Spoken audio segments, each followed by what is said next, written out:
Ya, supaya kita sampai ke tempat perhentian, jangan seperti bangsa Israel. Ya, karena itu mari kita belajar kembali ya. Firman Tuhan ini mari kita perhatikan kembali supaya saya dan saudara sampai ke tempat perhentian yang Tuhan inginkan, Tuhan janjikan. Dia sudah membangun satu kota buat saya dan saudara, Yerusalem yang baru. Ya, sayang kalau enggak semuanya masuk ke sana, saudara. Kota yang dibangun oleh tangan Allah sendiri, Abraham katakan. Abraham saja merindukan, dia di perjanjian lama jauh. Ya, dia sudah menerima berkat-berkat jasmani dari Tuhan. Tapi dia katakan, enggak. Ya, bukan ini sesungguhnya janji yang kau berikan. Dia tahu betul. Hatinya jauh melambung ke sana. Aku tahu kau sedang membangun satu kota. Ya, yang dibangun oleh tanganmu sendiri. Dan aku rindu ke sana. Walaupun Abraham diberkati dengan luar biasa selama dia di dunia ini. Ya, dengan segala hal. Tidak ada yang tidak dimiliki.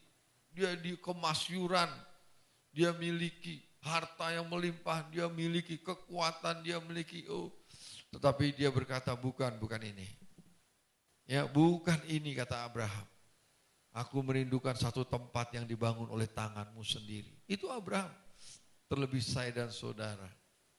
Kiranya juga menjadi kerinduan kita untuk sampai ke sana. Jangan seperti bangsa Israel yang gagal masuk Kanaan. Ya, karena beberapa hal dalam setiap kehidupan mereka. Tapi sekali lagi mari kita belajar ya dari firman Tuhan yang disampaikan. Ya, sebab dialah Allah kita. Ya, tadi dikatakan. Sebab dialah Allah kita. Ini berulang-ulang saya sampaikan, ini sebuah pengakuan. Ya, kalau dalam Yosua nggak apa-apa, saya akan ulangi untuk kembali mengingat. Ya, mungkin saya akan terus ya mengulang-ulang ya sampai mendapat pemahaman yang tepat dan benar. Ya, kita baca Yosua pasal 24 ya, ayat yang ke-18. Yosua pasal 24 ayatnya yang ke-18. Tuhan menghalau semua bangsa. Iya. Dan orang Amori, penduduk negeri ini, dari depan kita. Iya. Kami pun akan beribadah kepada Tuhan. Ini kami pun akan beribadah kepada Tuhan. Mengapa? Sebab dialah Allah kita. Jadi kata-kata sebablah dia Allah kita bukan satu kata-kata yang diucapkan saja, tetapi harus dibuktikan lewat ibadah, saudara. Jadi kalau saudara mengatakan dialah Allah kita tetapi tidak beribadah kepada Allah, itu hanya lip service saja. Hanya perkataan mulut saja. Kalau saudara mengatakan dialah Allah kita, harus dibuktikan saudara beribadah kepada Allah. Ya. Kalau saudara tidak beribadah, saudara tidak berhak menyebut dialah Allah kita. Sebab bangsa Israel beribadah kepada Allah, mengapa dia katakan sebab engkau Allahku. Dan kita akan belajar dari sini. Saya akan kembali mundur lagi, saudara.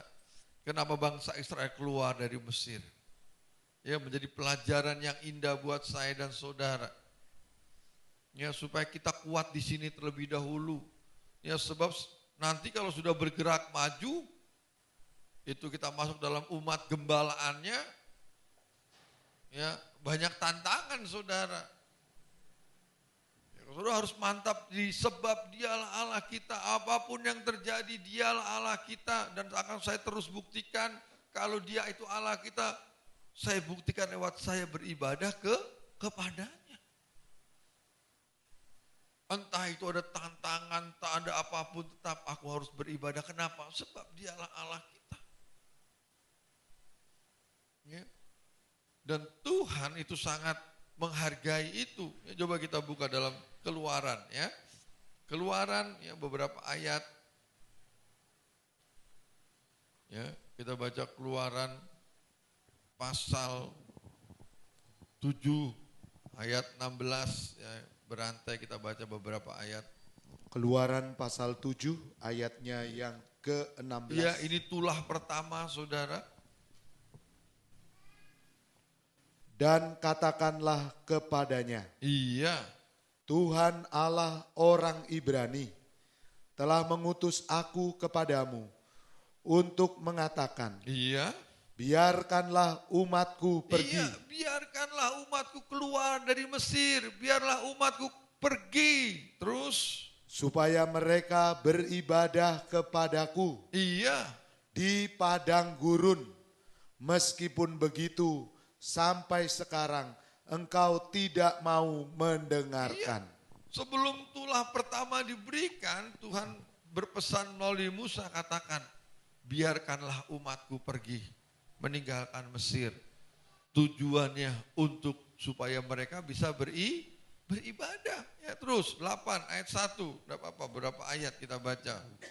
Keluaran pasal 8 ayat 1. Iya. Berfirmanlah Tuhan kepada Musa, pergilah menghadap Firaun dan katakan kepadanya, Iya. beginilah firman Tuhan, biarlah umatku pergi supaya mereka beribadah kepadaku. Iya, kembali sebelum tulah kedua, Tuhan ingatkan, bilang Firaun, suruhlah umatku pergi keluar dari Mesir, supaya mereka bisa beribadah kepadaku. Mengapa? Sebab kalau kamu masih di Mesir, tidak akan bisa beribadah. Ya, satu ayat lagi, pasal 8 ayat 20. Ini tulah keempat, saudara ya, alat pikat. Keluaran pasal 8 ayat 20. Iya. Berfirmanlah Tuhan kepada Musa, bangunlah pagi-pagi dan berdirilah menantikan Firaun. Pada waktu biasanya ia keluar ke sungai. Iya. Dan katakanlah kepadanya, beginilah firman Tuhan, biarkanlah umatku pergi. Kembali dikatakan, biarkan umatku pergi. Supaya mereka beribadah kepadaku. Iya. Kata-kata yang sama, bahkan kalau sudah baca terus kisah itu, ada beberapa lagi. Sebelum menjatuhkan tulah, Tuhan katakan, biarkan umatku pergi, supaya mereka bisa beribadah. Ya, bagaimana Tuhan begitu menghargai ibadah, saudara. Ya, Tuhan itu sangat menghargai ibadah. Bangsa Israel keluar, dilepaskan dari perbudakan itu tujuannya supaya bisa beribadah. Loh, kenapa enggak di Mesir saja Allah bikin ibadah? Oh, enggak bisa. Harus dilepaskan dulu dari perbudakan, baru bisa beribadah. Sebab apa yang terjadi atas bangsa Israel itu akan menggambarkan apa yang terjadi di kehidupan kemudian, yaitu saya dan saudara. Saya dan saudara tidak mungkin bisa beribadah kepada Tuhan ya, sebelum saudara dilepaskan dari perbudakan dosa. Sebelum dilepaskan dari kekuatan kuasa kegelapan. Tidak mungkin. Harus dilepaskan dulu dari perbudakan dosa. Ya, harus dilepaskan dulu. Dan gambaran itu jelas kalau dalam bangsa Israel, dan sering saya katakan lewat pengorbanan anak domba bangsa Israel.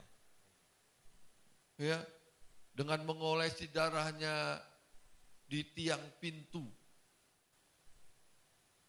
Ya, anak domba disembelih, darahnya dioleskan, dan setiap keluarga yang mengerjakan itu, mereka diluput ya dari kebinasaan. Tidak ada kebinasaan di rumahnya. Ya, itu juga membuktikan bahwa mereka percaya kepada firman. Walaupun bangsa Israel, dia sudah dengar firman, ya, kalau mau diluputkan dari kebinasaan itu, ya, supaya anak sulungnya tidak mati, ya, harus dipotong domba, kemudian ditaruh di atas jendang pintu. Ya walaupun itu bangsa Israel mendengar tetapi tidak melakukan, saudara, tetap akan ada kematian di situ.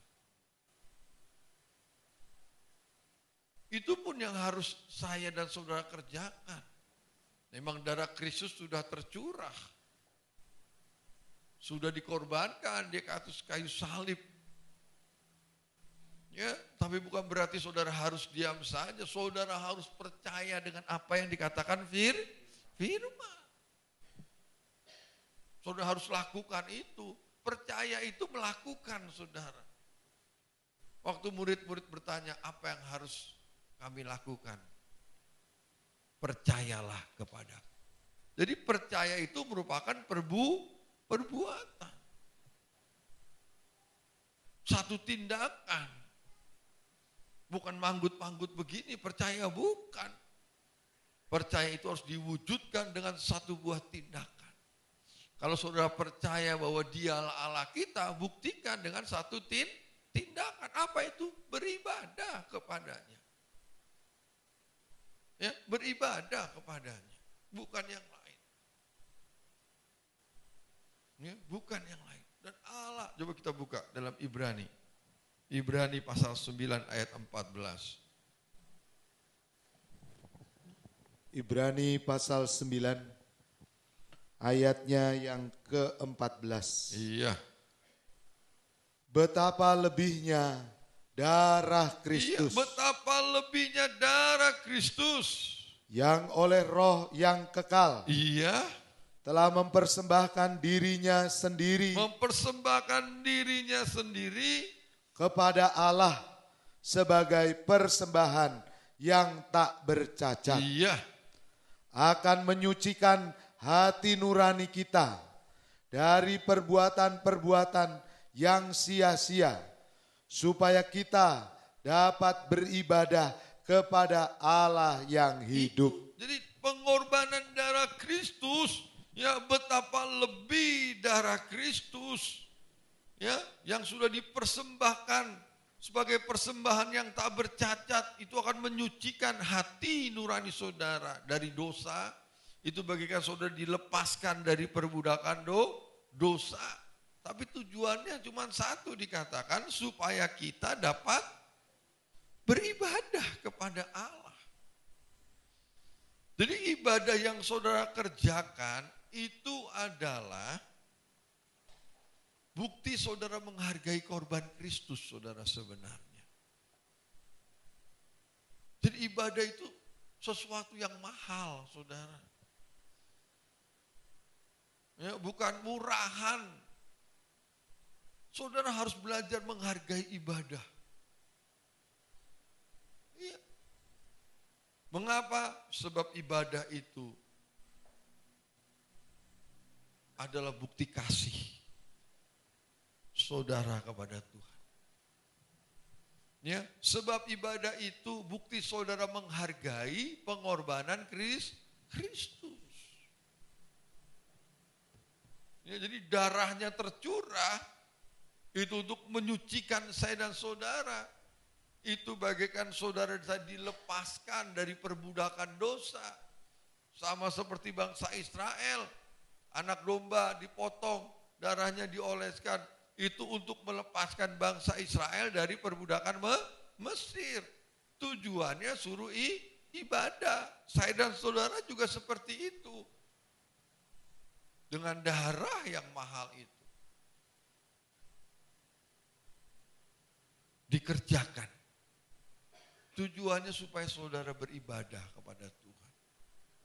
Jadi ibadah itu saudara bisa kontrol sebagai barometer, bisa saudara jadikan alat dalam diri saudara.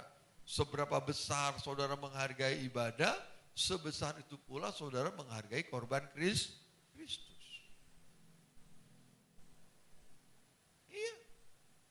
Seberapa besar keseriusan saudara dalam ibadah, sebesar itu pula keseriusan saudara membangun hubungan dengan Tuhan. Itu menjadi barometer. Ya, itu menjadi barometer buat saudara. Ya, seberapa besar gereja ini menghargai ibadah, sebesar itu juga, seberapa besar itu juga gereja ini menghargai korban Kristus. Kualitas ibadah itu menentukan. Ya, berapa besar saudara menghargai pengorbanan Kristus. Ya, dan itu harus kuat di dalam diri kita. Ya pokoknya saudara bisa deteksi diri saudara, kemerosotan rohani saudara itu pasti dimulai dari kemalasan beribadah kepada Tuhan.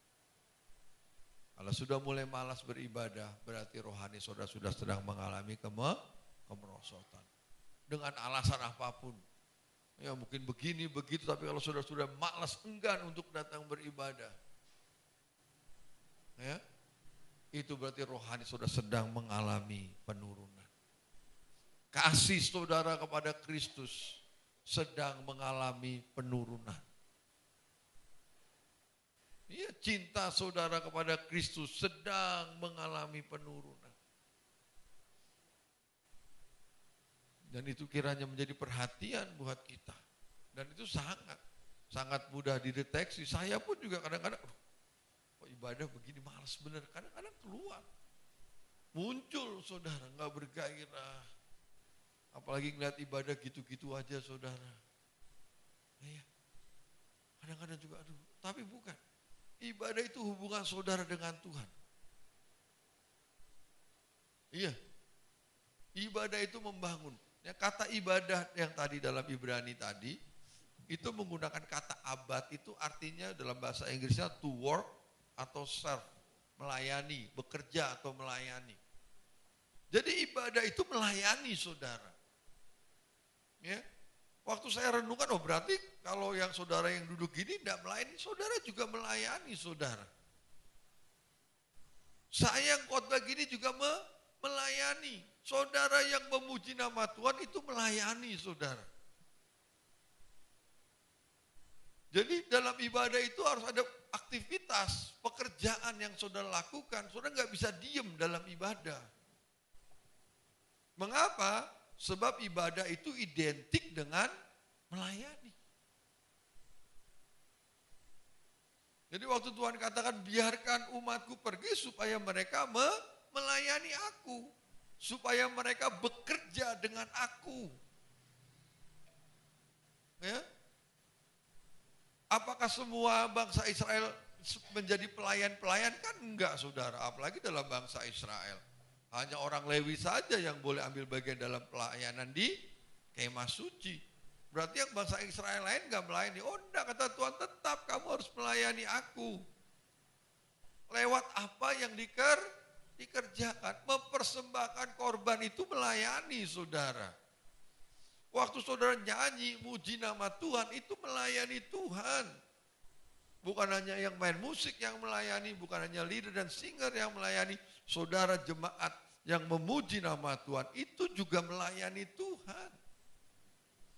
Ya, kalau saudara baca dalam kitab Wahyu, itu ada makhluk-makhluk yang tugasnya itu memuji-muji nama Tuhan. 24 jam, siang malam, mereka tugasnya melayani Tuhan hanya dengan berkata, kudus, kuduslah Engkau Tuhan. Ya, nggak boleh berhenti. Coba kita cari sebentar ya, saya tidak catat tapi ada di Wahyu itu saudara.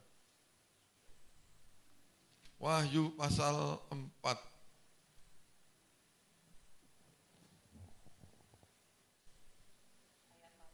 Ya, ayat 8. Ayat 8, 9, gak apa-apa. Ayat 8 dan 9. Wahyu pasal 4 ayat 8 dan 9. Iya. Dan keempat makhluk itu masing-masing bersayap 6 sekelilingnya, dan di sebelah dalamnya penuh dengan mata, dan dengan tidak berhenti-hentinya. Dengan tidak berhenti-hentinya. Mereka berseru siang dan malam. Berseru siang dan malam. Kudus, kudus, kuduslah Tuhan. Iya. Allah yang maha kuasa, yang sudah ada dan yang akan ada dan yang akan datang. Iya. Dan setiap kali makhluk-makhluk itu mempersembahkan puji-pujian mempersembahkan puji-pujian dan hormat iya dan ucapan syukur kepada Dia yang duduk di atas tahta itu dan yang hidup sampai selama-lamanya. Jadi ada makhluk-makhluk yang ditugaskan oleh Tuhan yang kerjaannya itu siang dan malam memuji-muji Tuhan. 24 jam non-stop. Ya, capek-capek tuh makhluk-makhluk. Ya, tapi karena itu tugasnya, dia kerjakan. Ya, mempersembahkan pujian, mempersembahkan syukur tadi. Pengagungan dan hormat. Jadi waktu saudara mengucap syukur, itu melayani Tuhan. Waktu saudara nyanyi, itu melayani Tuhan, saudara. Ya, jangan dikacau dengan konsep-konsep yang lain. Yang melayani itu cuma saya yang khotbah, kemudian leader dan pemain musik. Saudara jemaat gak melayani. Bukan, saudara juga melayani Tuhan. Lewat memuji nama Tuhan, lewat menyembah Tuhan, lewat berdoa kepada Tuhan. Itu melayani, saudara. Ya, jadi kita semua ini melayani Tuhan kalau dalam persekutuan ibadah. Tanpa terkecuali. Ya. Karena dengan sungguh-sungguh harusnya kita memuji nama Tuhan. Mengapa? Saya melayani Tuhan. Ya, saya waktu diajak menyembah Tuhan, ayolah naikkan syukur saudara, katakan kau baik Tuhan, terima kasih Tuhan. Saudara itu melayani Tuhan. Ya, bukan melayani yang lain. Pemain musik, ayo, saudara itu melayani Tuhan. Ya, bukan melayani saya, bukan melayani ibu gembala, bukan melayani yang lain. Ya, saudara itu melayani Tuhan yang sudah begitu baik. Yang sudah menyerahkan kehidupannya buat saudara. Ya, pribadi yang agung yang sudah membebaskan saudara dari perbudakan dosa. Sehingga saudara layak boleh masuk ya, ke tempat perhentiannya. Satu pribadi yang sudah menyerahkan seluruh kehidupannya supaya saudara dan saya boleh masuk pada kehidupan yang kekal. Yang nilainya firman Tuhan katakan melebihi dari semua harta di dunia ini. Iya. Harga saudara. Kemarin saya hitung-hitung ya, karena hari Kamis saya berkhotbah tentang menyinggung tentang 2.000 babi untuk menyelamatkan satu orang Gadara. Saya coba di rumah saya hitung, ya anggap aja satu babi 10 kilo, saya katakan sekarang 1 kilo itu sekitar 60.000 ya. Atau benar atau enggak kira-kira saja. Itu saya kali-kali kurang lebih berarti kalau 2.000 babi itu 1,2 miliar saudara. Ya, satu babi. Ya, jadi kalau saudara bisa, 2.000 babi itu, satu jiwa itu 2.000 babi, ya kurang lebih 1,2 miliar. Padahal babi 10 kilo itu lebih saudara, saya yakin. Nah, gendut gitu. Iya, saya nggak pernah gendong, jadi saya nggak tahu. Iya, jadi kurang lebih seperti itu, 1,2 miliar, satu jiwa. Kalau ya itu kan hanya minimal saudara ya, minimal. Berharga saudara, ya berharga. Kalau bagi dunia tidak berharga, gara-gara duit 1.000, 2.000 orang bunuh saudara. Ya berharga. Ya jadi saudara itu berharga, jiwa-jiwa itu berharga di hadapan Tuhan. Jadi kalau saudara itu sudah dilepaskan dari maut, perbudakan dosa, harga saudara itu naik minimal 1,2 miliar saudara. Ya, kalau saudara cuma pegawai biasa ngumpulin 1,2 miliar nggak kelar-kelar saudara. Betul. Ya, saya pernah tanya sama Stephen, kira-kira kalau saya punya duit 1 miliar, saat saya depositoin, kira-kira sebulan saya dapat berapa? Dia bilang sekitar 8 sampai 10 juta Mas Heru. Oh, nggak usah kerja saudara kalau punya duit segitu. 8-10 juta cukuplah buat saya. Saya nggak boros-boros orangnya saudara. Berarti kan sudah jaminan seumur hidup untuk hidup saudara. Saudara itu berharga saudara. Jadi Tuhan sudah ngasih DP buat saudara, ya saya katakan tadi minimal 1,2 miliar sudah dikasih kalau saudara mau hitung-hitungan duit. Ada saudara orang yang ngasih segitu, bos saudara aja gak pernah ngasih segitu. Tapi saudara nurutnya banget sama bos saudara. Takutnya minta ampun, tapi Tuhan sudah nyatakan itu. Ya, ini saya pakai hitungan matematika, ya duniawi sedikit saudara, biar saudara ngerti. Ya. Jadi Tuhan sudah memberikan yang terbaik dan sudah menunjukkan kasih-Nya kepada saudara. Sehingga wajarlah kalau saudara beribadah kepada Tuhan. Kalau saudara nyanyi memuji nama Tuhan, ayo sungguh-sungguh. Orang saudara memuji pribadi yang sudah memberikan yang terbaik buat saudara dan saya. Ya, jangan setengah-setengah, harus sepenuh saudara. Tepuk tangannya semangat, angkat tangannya, mari kita serius memuji nama Tuhan, menyembah nama Tuhan. Ibadah itu, melayani itu, melayani. Ya, seberapa besar saudara sungguh-sungguh dalam ibadah, sebesar itulah saudara menghargai korban Kristus. Ya, sebesar itu. Coba kita buka tadi kembali. Karena lewat ibadah ini ada juga di Malaki saudara. Kita kembali keluaran tadi. Ya, tapi ini perkataan pertama Tuhan yang menunjukkan bahwa ibadah itu yang akan membuat perbedaan saudara. Ya, tadi kita baca Keluaran 8 ayat 20, kita baca sekarang ayat 21 sampai dengan 23. Keluaran. Di Malakinya nanti saja ya, Keluaran. Nah, untuk menghubungkan yang tadi kita baca Keluaran 8 ayat 20 kan, biarkan umatku pergi dan beribadah kepadaku. Sekarang kita baca ayat 21 sampai dengan 23. Keluaran pasal 8 ayatnya yang ke-21 sampai ayat 23. Iya.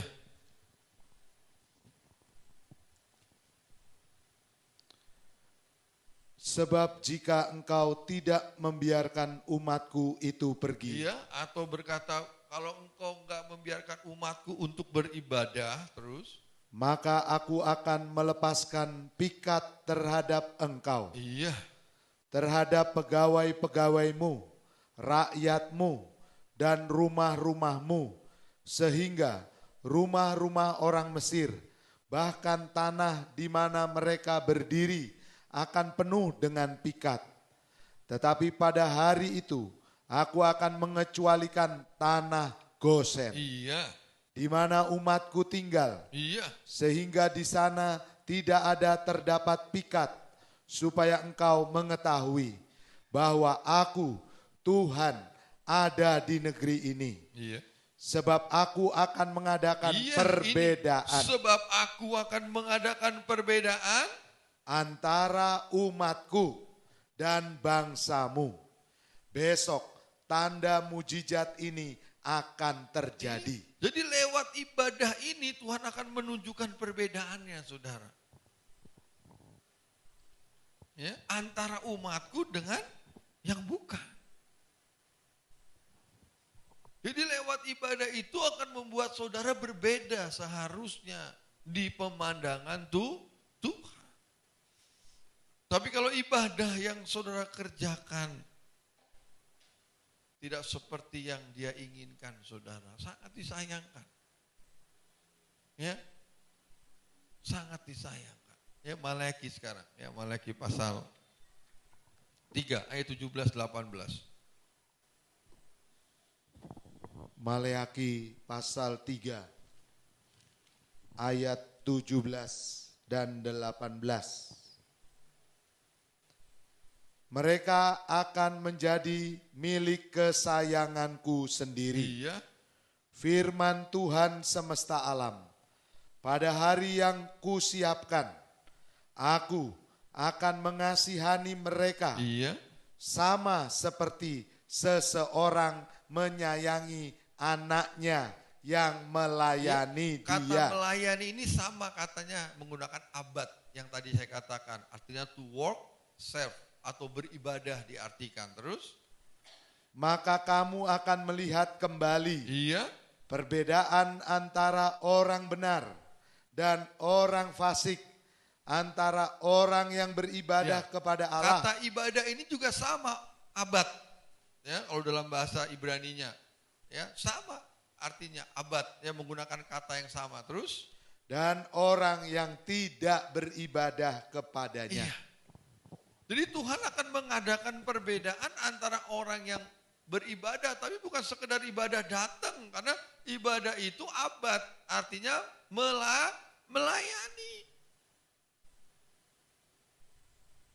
Ya, melayani saudara. Jadi ibadah yang membawa perbedaan antara saudara dengan yang tidak beribadah, apakah dalam ibadah itu saudara melayani Tuhan atau tidak? Ya. Jadi ibadah itu karena saudara mau melayani Dia. Ya, sekali lagi bukan berarti harus jadi leader semua pemain musik, tidak. Saat saudara duduk sebagai pemuji dan penyembah Tuhan, saudara sedang melayani Dia. Ya, sedang melayani Dia. Nah, ibadah yang seperti itu yang akan mendatangkan perbedaan. Ibadah yang seperti itu yang akan menunjukkan saudara berbeda dengan yang lain, dan saya percaya Tuhan juga pasti akan memperlakukan saudara dengan berbeda.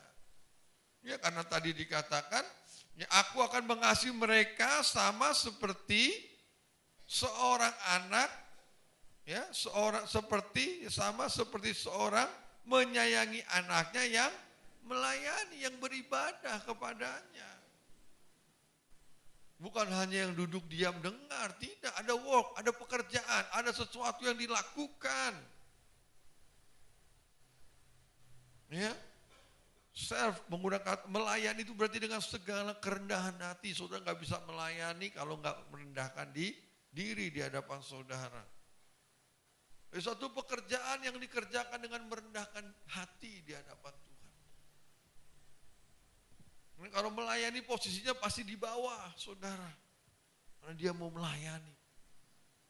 Memberi nilai tinggi Tuhan dalam segenap kehidupannya. Itu ibadah, saudara, yang dimaksud Alkitab. Ya, ibadah, ada sesuatu yang saudara kerjakan. Bukan hanya menunaikan kewajiban karena saya orang Kristen, kalau hari Minggu saya harus ke gereja. Bukan. Saudara datang untuk melayani Dia. Ya, karena bersungguh-sungguh kerjakan itu. Itu yang akan memberi nilai saudara di hadapan Tuhan. Sama seperti seseorang yang menyayangi anaknya, yang melayani. Itu yang membuat saudara berbeda. Ya kan, mari kita ubah. Ya, cara ibadah kita. Lebih baik lagi. Lebih sungguh-sungguh lagi. Ya, lebih berkenan lagi di hadapan Tuhan. Ya, supaya saudara merasakan berkat ibadah. Kan ada berkat ibadah dalam 2 Timotius katakan. Ya. Untuk hidup yang saat ini, juga untuk hidup yang akan datang. Dan saudara harus dapatkan berkat itu. Lewat ibadah yang sesungguhnya. Karena enggak mungkin lah enggak mendatangkan ibadah, saat ibadah itu ditandai lewat korban Kristus. Enggak mungkin, enggak ada kuasanya saudara, enggak mungkin. Kalau toh sampai enggak ada kuasanya karena kita tidak benar-benar beribadah kepada. Karena kita tidak sungguh-sungguh beribadah kepada. Ya, dan akhirnya Firaun itu mengizinkan bangsa Israel pergi beribadah. Tapi mari kita belajar di sini juga ada pelajaran yang baik. Ya, bukan sekedar ibadah. Ya, kadang-kadang iblis mengizinkan saudara beribadah. Ya, coba kita buka Keluaran pasal 10 ayat 11. Keluaran pasal 10 ayatnya yang ke-11. Bukan demikian, kamu boleh pergi. Iya. Tetapi hanya laki-laki dan beribadahlah kepada Tuhan. Sebab itulah yang kamu kehendaki. Lalu mereka diusir dari depan Firaun. Iya. Yang pertama okelah kata Firaun, boleh beribadah tapi laki-laki saja. Yang lain tidak boleh. Ya, itu cara iblis. Ya. Yaitu ibadah hanya untuk dirinya sendiri. Egois. Ya, saat saudara bisa beribadah kepada Tuhan. Ya, bisa mengerjakan ibadah yang Tuhan masuk. Saat itu sebenarnya Tuhan sudah tanggungkan sesuatu dalam diri saudara. Saudara, Tuhan ingin supaya saudara juga terbeban buat yang lain. Musa enggak mau, enggak bisa begitu. Harus semuanya kalau saudara baca, ikut beribadah. Ya iblis seringkali begitu, udah enggak apa-apa kamu aja yang ibadah, yang lain enggak usah deh. Ya, lantas saudara, yang penting gue baik sama Tuhan. Yang lain terserah. Enggak begitu. Saat saudara sungguh-sungguh beribadah kepada Tuhan, maka kasih Kristus itu mengalir dalam diri saudara. Maka hati saudara itu akan berubah. Memiliki kasih Kristus. Saat saudara pasti akan terbeban buat yang lain. Kalau maunya iblis ya sudah lu ibadah aja sendiri. Gak usah nyuruh-nyuruh, gak usah ngajak-ngajak yang lain. Lu mau benar-benar aja sendiri. Itu cara iblis. Ya, untuk supaya kerajaan Allah itu tidak berkembang. Ada banyak orang Kristen yang egois seperti itu. Yang penting gue benar sendiri. Ya, masa bodoh yang lain. Oh, enggak bisa saudara.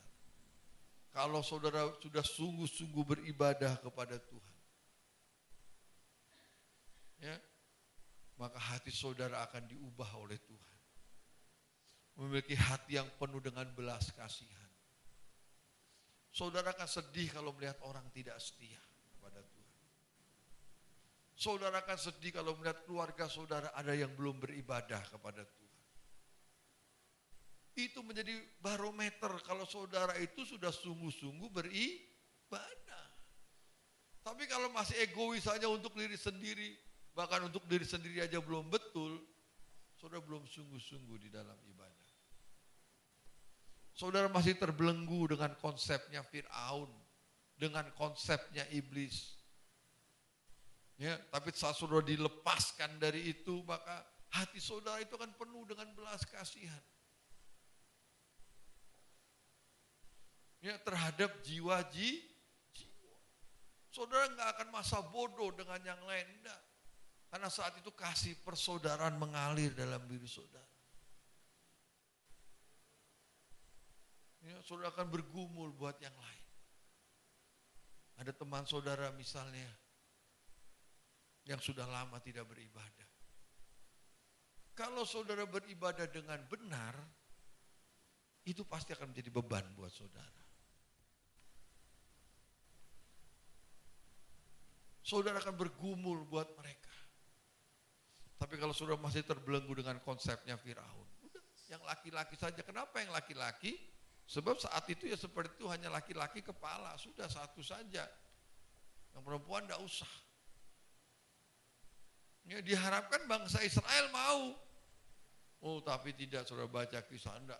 Musa, semuanya harus pergi. Semuanya harus berangkat. Beribadah. Itu juga kan yang diterapkan Yosua dalam Yosua pasal 24. Terserah kamu. Tapi kalau aku mau beribadah bersama sekeluarga, aku aku dan keluarga. Ya, tapi mereka sudah diingatkan bahwa Tuhan itu baik. Kamu harus beribadah kepada-Mu. Tapi sekarang mari kita putuskan. Apakah kamu beribadah kepada Tuhan Allah atau tidak? Tapi Yosua katakan, aku dan keluarga akan tetap beribadah kepada Tuhan. Apapun yang terjadi. Ya. Jadi saat saudara beribadah dengan sungguh-sungguh, hati saudara itu akan, firman Tuhan katakan, akan memiliki hati seperti Kristus. Yang penuh dengan belas kasihan terhadap jiwa-jiwa. Itu akan diubah. Saudara nggak mungkin egois, nggak mungkin. Kalau egois berarti ada yang belum benar dalam diri saudara. Ya, hati saudara pasti. Saudara kalau sudah merasakan kasih Tuhan ini, seringkali saya katakan, saya cerita. Kalau saudara sudah merasakan kebaikan, manfaat, ya, sesuatu, maka mulut saudara itu pasti menceritakan, saudara nggak bisa diam. Ya, pasti saudara cerita, oh saya makan ini jadi begini misalnya, saudara kan cerita, padahal nggak ada yang bayar kan saudara. Ya kayak saya sangat merasa baik lewat saya sering makan lidah buaya, saudara. Sebelum yang makan apa-apa saya suka ngejus lidah buaya bersama buah, apa tuh, di rumah ada belimbing bulu, yang gratis-gratis aja kalau saya, saudara. Saya jus ya setiap pagi, ya 2 hari sekali. Semenjak saya minum itu, nggak pernah saya minum obat kolesterol, nggak pernah minum obat asam urat. Ya, gula saya juga terasanya baik-baik saja. Nah, itu kan saya ceritakan kepada orang-orang. Mah saya yang sudah kronis juga, saya punya mah, nggak pernah lepas itu promah dulu. Tiap hari pasti minum promah 1-2, saudara. Sekarang sama sekali enggak. Dan saya merasakan kebaikan itu kalau ada orang sakit mah saya ngomong pakai itu. Kalau saya pakai jus itu, ya entah cocok apa enggak sama dia ya terserah. Yang penting saya merasakan kebaikan. Itu enggak dibayar loh sama lidah buaya saya. Tapi mulut saya menyaksikan itu. Kalau saudara sudah merasakan kebaikan Tuhan, mulut saudara tidak akan tahan untuk tidak menyaksikan kebaikan Tuhan. Itu hanya bicara obat. Dokter juga gitu, kalau saudara kenal dokternya, wah dokter Ono baik bener. Ya bener, wah begini, pasti akan saudara promosin, padahal nggak dibayar sama dokternya, saudara. Ke Sinsei sono juga gitu, kalau saudara, wah Sinsei sono, saudara yang perempuan kalau ada apa kecantikan kan gitu, wah disorot bener, wah muka gue sekarang, nih dokter itu, gitu saudara, itu pasti. Karena sudah merasakan kebaikan. Kalau saudara merasakan kebaikan dalam ibadah, pasti saudara akan promosi kepada yang lain. Ayo ibadah, waduh saya ditolong Tuhan. Iya saudara. Tapi kalau sampai mulut saudara belum bersaksi, ya saudara belum merasakan kebaikan Tuhan yang sesungguhnya. Ya, kebaikannya masih standar. Sama seperti yang dirasakan orang-orang yang tidak mengenal Allah. Orang-orang yang tidak mengenal Allah juga merasakan kebaikan Tuhan. Seperti firman Tuhan katakan, matahari itu kan gak milih saudara yang rajin ibadah apa yang gak ibadah. Kan gak milih, wah ini yang rajin ibadah hanya di center pakai matahari, yang gak pernah ibadah gak kena matahari. Kan gak bisa begitu. Itu wujud kebaikan Tuhan, semua bisa merasakan. Hujan juga begitu. Enggak rumah saudara sendiri yang hujan kan. Hari ini saya beribadah, rumah saudara sendiri yang hujan. Yang enggak ibadah, oh ketahuan loh enggak ibadah, rumahnya enggak hujan. Kan enggak begitu saudara. Semua merasakan. Jadi hanya merasakan kebaikan yang standar. Tapi kalau saudara merasakan keajaiban yang Tuhan kerjakan secara pribadi dalam hidup saudara. Kebaikan yang bukan umum, tapi kebaikan secara person, pribadi, spesial buat saudara. Mulut saudara itu tidak akan pernah berhenti menceritakan kebaikan.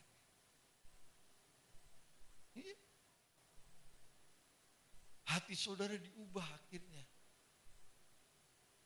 Mengajak mereka untuk juga beribadah. Itu harus menjadi beban saudara. Orang-orang di sekitar saudara harus menjadi beban saudara. Untuk mereka juga beribadah kepada Tuhan. Tapi kalau saudara masih terbelenggu dengan konsepnya iblis, Firaun, saudara akan cuek dengan yang lain. Terserahlah mereka. Tapi saudara akan memiliki hati yang baru. Melihat mereka yang tidak setia saja, saudara, aduh Tuhan tolong dia. Itu sudah mulai terbeban. Ya, walaupun mungkin bukan keluarga. Ya, ada satu kata-kata yang permohonan kepada Tuhan, tolong. Jangan biarkan jiwanya terhilang. Ya. Jadi ibadah itu bukan hanya untuk pribadi saudara sendiri. Saat Tuhan mengubah hidup saudara, maka hati saudara akan berubah. Menjadi memiliki hati yang penuh dengan belas kasih terhadap jiwa-jiwa. Ya, bahkan saudara rela mengorbankan sesuatu dalam diri saudara. Ya, kemarin di Kick Andi itu diwawancarai. Saya sudah tahu itu ada pendeta jalanan saudara. Dia pendeta jalanan, tatoan semua. Karena memang sebelum bertobat sudah tatoan semua. Masuk di Kick Andi. Dia melayani siapa saja yang ditemui di jalan, tempat-tempat pelacuran. Dia rela korbankan emas istrinya karena harus membiayai ya sekolah anak asuh dia. Dijual kalau istrinya udah jual dulu, Bapak. Dijual saudara. Saya katakan saya belum seberapanya dari dia. Yang namanya Agus kalau tidak salah. Dia rela waktu diwawancari, kenapa kamu mau melakukan itu? Sama Kick Andy saudara. Dia katakan, itu harus menjadi sesuatu yang biasa buat saya. Berkorban buat orang. Ya? Yang nonton semua jilbab saudara. Hatinya sudah dipersembahkan kepada Tuhan. Ya, tapi kita seringkali masih egois. Mementingkan diri sendiri. Kita harus banyak belajar, saudara. Ini pendeta jalanan, gak punya gereja, saudara. Di Semarang. Tapi dia ke rumah-rumah, kemana siapa saja yang ditutus dia untuk dilayani, dia datang, saudara.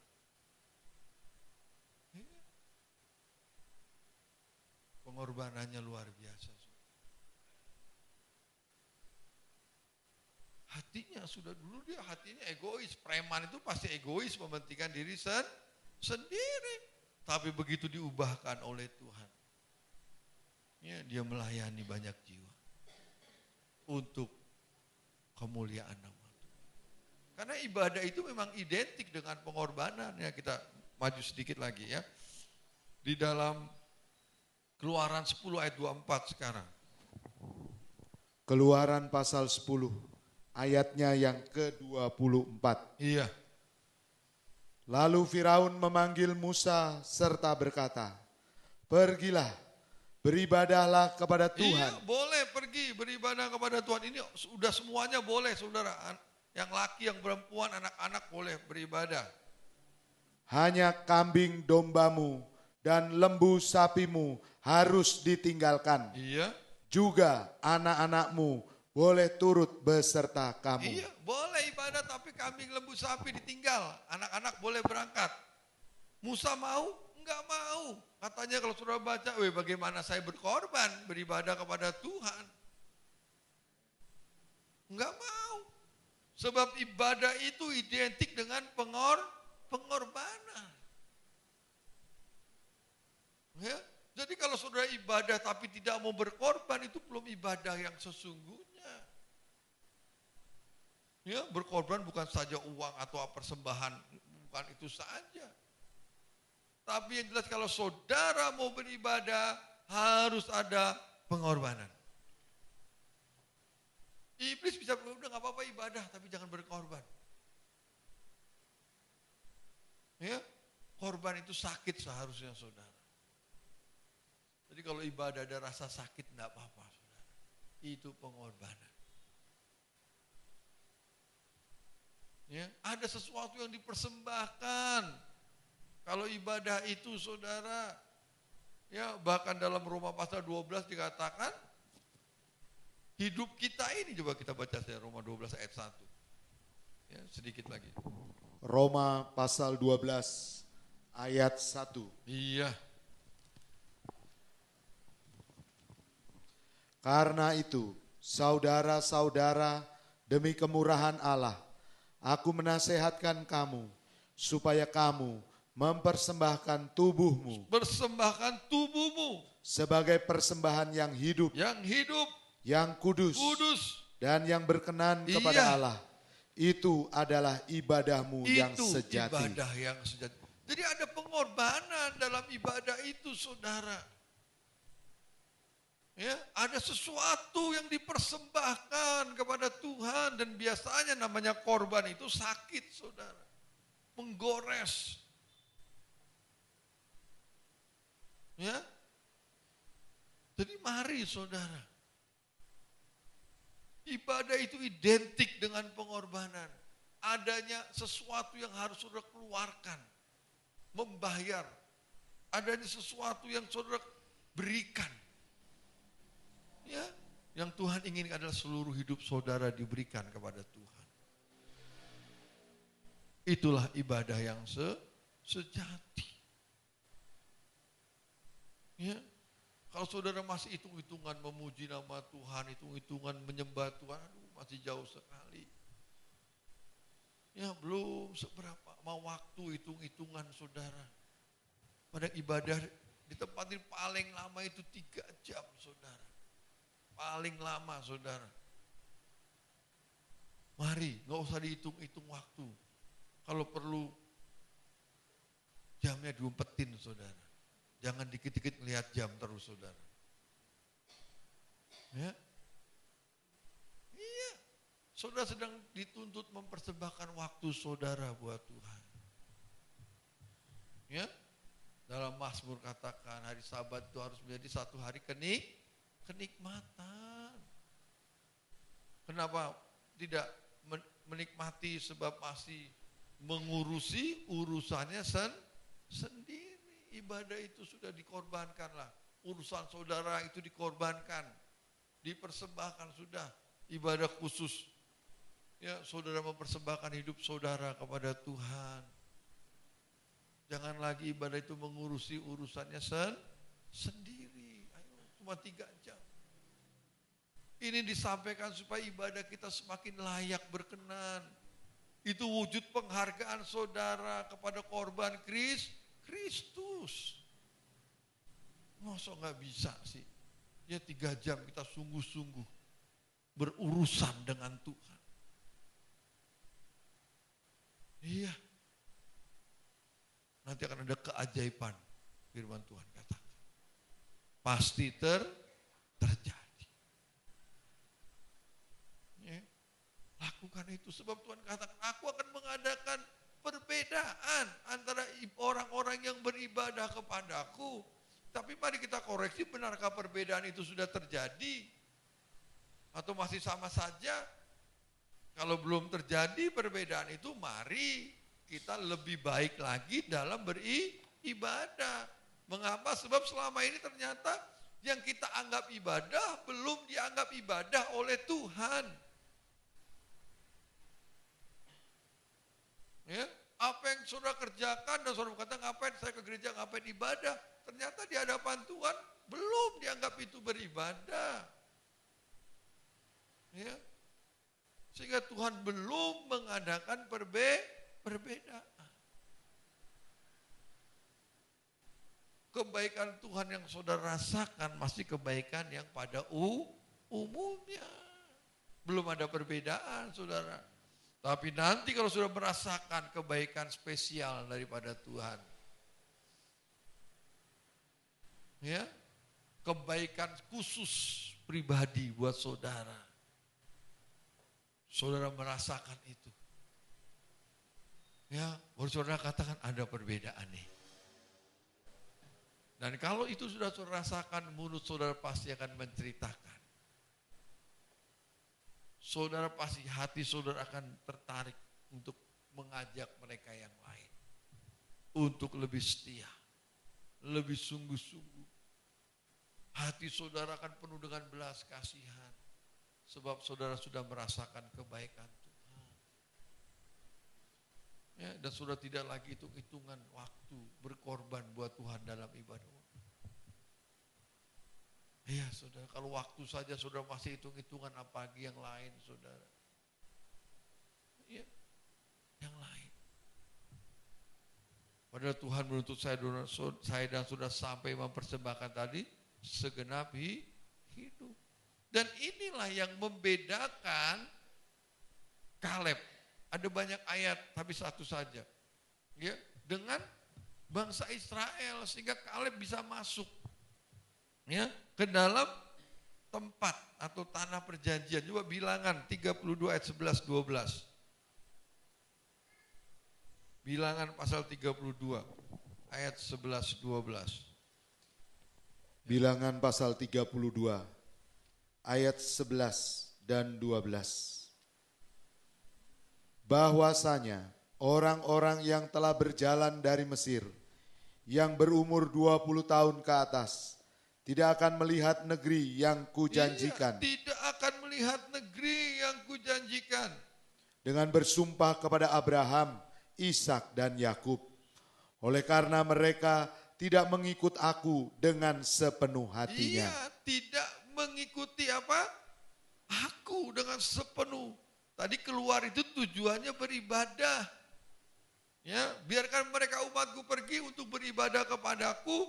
Berarti mengikut Tuhan itu yang dimaksud pasti beribadah kepada Tuhan terus. Kecuali Kaleb bin Yefune. Iya. Orang Kenas itu. Iya. Dan Yosua bin Nun. Sebab keduanya mengikuti Tuhan dengan sepenuh hatinya. Ini perbedaannya saudara. Kenapa bangsa Israel hidupnya penuh dengan persungutan? Karena mengikut Tuhan itu tidak dengan sepenuh hati. Ya. Dengan setengah hati. Tapi Yosua dan Kaleb mengikut Tuhan itu dengan sepenuh hati. Ya, kan tuh mari mulai belajar beribadah itu dengan sepenuh hati. Kita perbaiki saudara. Karena ibadah itu merupakan tempat perhentian. Kalau sudah nggak pergunakan tempat perhentian sementara, ibadah itu tempat perhentian sementara saudara. Firman Tuhan katakan, ya Sabat itu menjadi tempat perhentian. Jadi ibadah ini tempat perhentian buat saudara dari kelelahan-kelelahan saudara bekerja, melakukan aktivitas rutinitas. Nah kalau waktu yang nggak ada, yang ada ini tidak saudara pergunakan semaksimal mungkin, sebaik mungkin. Nanti saat saudara melanjutkan aktivitas rutin, saudara nggak akan dapat kekuatan. Iya, nggak akan mendapat kekuatan. Sehingga tidak sedikit akhirnya dalam melakukan aktivitas keseharian, hidup mereka penuh dengan persungutan seperti bangsa Israel. Tapi kalau ibadah saudara kerjakan dengan sungguh-sungguh, dengan sepenuh hati. Ibadah ini mendatangkan kekuatan buat saudara. Sehingga saat nanti saudara keluar dari tempat ini, saudara menghadapi rutinitas, pekerjaan, usaha atau apapun, saudara mendapatkan kekuatan. Mampu menghadapi bos saudara yang galak. Ya, mampu menghadapi customer yang cerewet misalnya saudara. Tetap kuat. Enggak putus asa. Ya, enggak frustasi. Enggak pernah hilang pengharapan. Tetap kuat. Karena disinilah sumber kekuatan lewat ibadah yang dikerjakan. Saudara akan mendapatkan pertolongan daripada Tuhan. Ini kata mari kita belajar. Lebih baik, lebih baik, lebih baik, dan lebih baik dalam beribadah saudara. Dalam semua aspek. Pelayan-pelayan Tuhan, ayo mari kita lebih baik lagi. Ibadah itu melayani Tuhan. Bukan melayani saya. Nggak perlu cari perhatian buat hamba Tuhan. Nggak cari perhatianlah buat Tuhan. Sebab saudara melayani Tuhan. Saudara main musik, saudara jadi leader. Jauhkan pikiran-pikiran merasa hebat. Tidak. Saudara melayani Tuhan. Jauhkan pikiran untuk dipuji. Wah, kalau gue yang main gitar keren sehingga wah gayanya beda. Nah, saudara harus tahu saudara melayani Tuhan. Gayanya boleh, ya, tapi Tuhan lebih suka melihat hati saudara dalam melayani. Apakah saudara melayani dengan sepenuh hati atau tidak? Iya. Saudara sebagai singer, sebagai leader, ayo. Boleh dengan gaya saudara, karena kita masing-masing berbeda. Tarikan-tarikan suaranya, monggo terserah. Mau tinggi, mau rendah. Ya, tetapi bukan itu yang Tuhan lihat. Yang Tuhan lihat apakah saudara melayani Tuhan itu dengan sepenuh hati atau tidak. Saya juga sebagai hamba Tuhan yang menyampaikan firman Tuhan. Dengan gaya saya menyampaikan firman Tuhan. Dengan kepandaian yang Tuhan berikan, saya menyampaikan firman Tuhan. Ya, cara mengolah ayatnya begini-begini. Itu kemampuan yang Tuhan berikan daripada Tuhan. Tapi Tuhan tidak melihat itu. Tuhan melihat hati saya ini loh. Apakah saya menyampaikannya dengan sepenuh hati. Dengan sungguh-sungguh kepada Tuhan atau tidak. Jemaat Tuhan juga gitu. Saudara memuji nama Tuhan. Saudara menyembah. Saudara berdoa. Ya dengan cara dan gayanya masing-masing. Karena kesehatan saudara ada yang capek, ada yang lelah, ya wajar kalau udah usia. Ya saudara yang lain berdiri mungkin saudara duduk, enggak apa-apa saudara. Tapi Tuhan lihat itu hati saudara. Ya, apakah saudara memuji namanya dengan segenap hati atau tidak? Saat saudara diajak menyembah Tuhan, apakah dengan sepenuh hati tidak menyembah Dia? Saat diajak saudara berdoa, apakah saudara berdoa dengan sepenuh hati atau tidak? Karena itu yang akan mengadakan perbedaan. Bangsa Israel beribadah juga kepada Tuhan. Kaleb dan Yosua juga beribadah kepada Tuhan. Tapi yang membedakan tadi, mereka mengikuti aku tidak dengan sepenuh hati. Tetapi Yosua dan Kaleb mengikuti aku dengan sepenuh hati. Sehingga layaklah Tuhan berkata, aku akan mengadakan perbedaan antara mereka yang beribadah dengan yang tidak beribadah. Ada perbedaannya? Oh, ternyata ada. Yosua dan Kaleb boleh masuk ke tempat yang dijanjikan Tuhan. Sementara bangsa Israel yang lain yang lahir di Kanaan, yang lahir di Mesir, tidak masuk ke Kanaan. Ada perbedaannya. Ya, kartu mari saya dan saudara, ya, kita kerjakan ini. Ibadah itu tanda. Ya, ada ayatnya nanti kita lihat lagi. Tanda. Ya, kita tutup Alkitab kita, waktunya tidak cukup. Haleluya. Tanda kasih saudara kepada Tuhan.